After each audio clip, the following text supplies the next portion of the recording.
Bonjour à tous, je vous retrouve avec plaisir aujourd'hui et comme promis dans mon article qui vient de paraître pour le mois d'avril 2023 et que vous pouvez retrouver sur mon site, je vous offre aujourd'hui une petite vidéo pour partager avec vous le message reçu du Bélier au moment de l'entrée du Soleil dans ce signe. Le titre de l'article du mois, c'est « Un président dans la tourmente ». À noter que ce Soleil n'est pas seul dans cette zone Bélier en ce mois d'avril. D'abord accompagné par Mercure jusqu'au premier jour de ce mois-ci, il vient aussi y rejoindre Jupiter qui s'y trouve encore jusqu'en mai et Chiron qui ne quittera ce signe qu'en 2027. Le Bélier est un signe qui est sous la maîtrise de Mars, le dieu de la guerre. Dans l'ensemble, c'est un dieu qui n'a pas très bonne réputation, et particulièrement dans sa propre famille, puisque son père dit de lui, il est le plus odieux de tous les immortels, rien que ça. Sa mère dit, ce fou qui ne connaît pas de loi.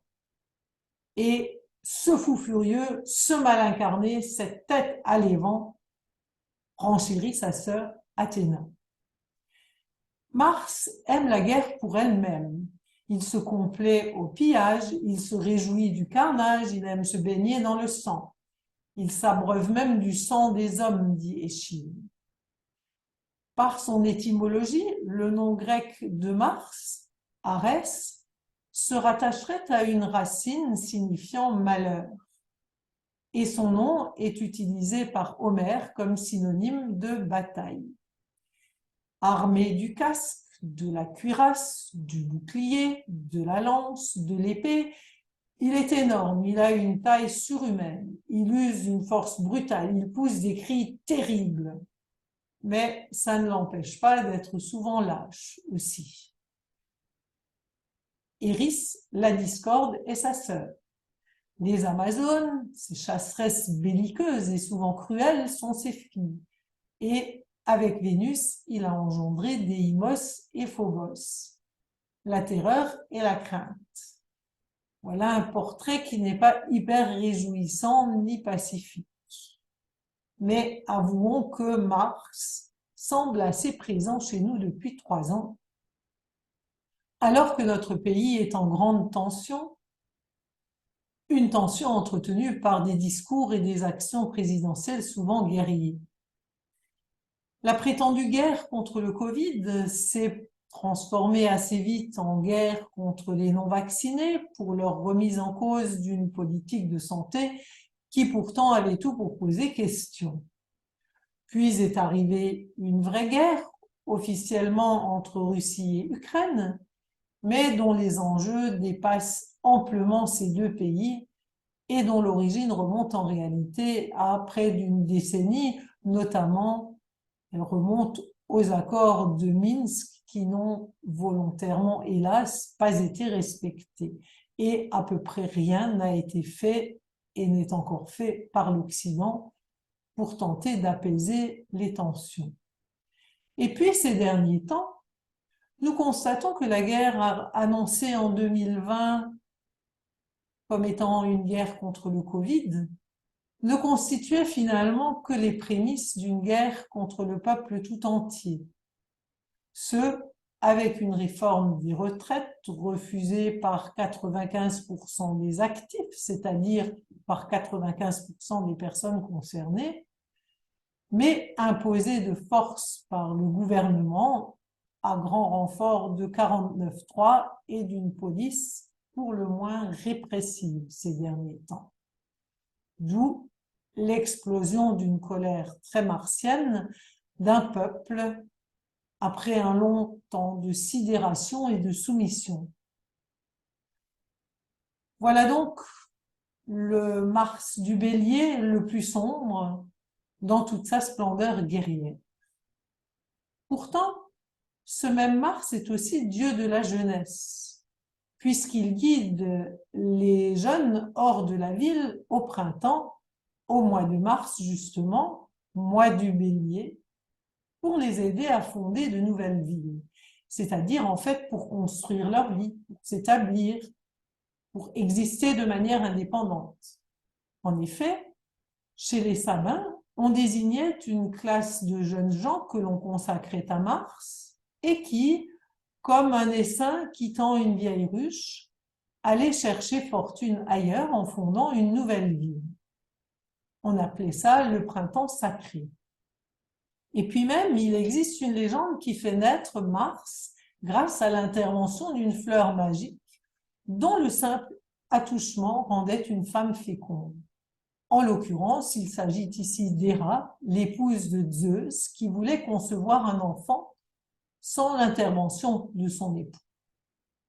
Ce dernier ayant lui aussi donné naissance à un enfant sans elle, sans Héra, et cet enfant, c'est Athéna, jaillit armée et casquée de la tête de Jupiter, une sorte de pendant de Mars, pendant féminin de Mars, mais beaucoup plus pacifique quand même que lui globalement. Cette légende est à retrouver sur mon site dans l'article intitulé « Mars, le courage d'exister » que j'ai publié en avril 2022. Et puis j'en parle aussi dans l'un de mes livres. Mais revenons au Bélier dont Mars est le maître. J'ai accueilli dernièrement son message et ce message relève bien plutôt d'une guerre sainte qui élève que d'une guerre qui détruit. Mais écoutons-le. Je vais partager avec vous ce message. Sois sage, ô ma colère, et tiens-toi plus tranquille. Je suis le bélier, celui qui sème la vie au vent. Toutes les graines ne germeront pas. C'est pourquoi il faut en semer beaucoup. Des graines d'amour, des graines de paix, des graines de respect de soi, des graines de respect de l'autre. La guerre, toute guerre contre un prétendu ennemi est non avenue. Elle n'est que la résultante d'un manque d'amour et de respect. Elle ne grandit jamais personne. Bien au contraire, elle détruit et casse. Elle vous pousse dans des retranchements insensés. Tôt ou tard, il vous faut retrouver le chemin du dialogue. Moi, le bélier, j'ai besoin de l'équilibre de la balance et de son sens de la mesure et de la diplomatie pour ne pas me perdre dans la violence. Tout comme je peux, moi, de mon côté, lui apporter ma détermination et mon courage d'exister lorsqu'elle-même peine à s'affirmer. Humains, comprenez-le tous, agissez, bélier, pour la paix, balance. D'abord en vous, chacun en soi. Alors, le monde sera en paix. Soyez feu de joie. Semez vos graines partout autour de vous. Elles germeront et avec le temps se multiplieront. Elles sont fécondes, comme je le suis. Laissez fleurir la vie. Elle est si riche. Osez être. Osez prendre des initiatives. Osez exister tel que vous êtes, dans votre unicité, dans la joie d'un feu qui fait jaillir la lumière et la vie, dans la paix de votre cœur, prêt à s'ouvrir à l'altérité, prêt à accueillir l'autre dans sa différence, prêt à l'aimer, y compris dans son imperfection.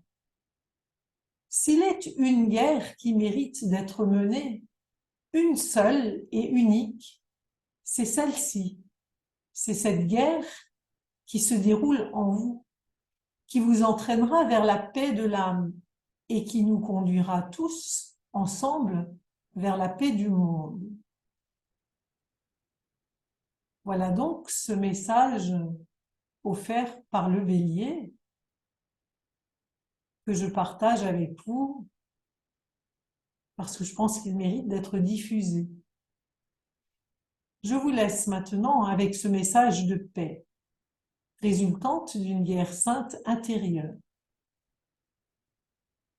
Et puis, je vous rappelle aussi le stage que je propose cet été chez moi en Alsace, stage qui peut participer aussi à créer la paix en soi.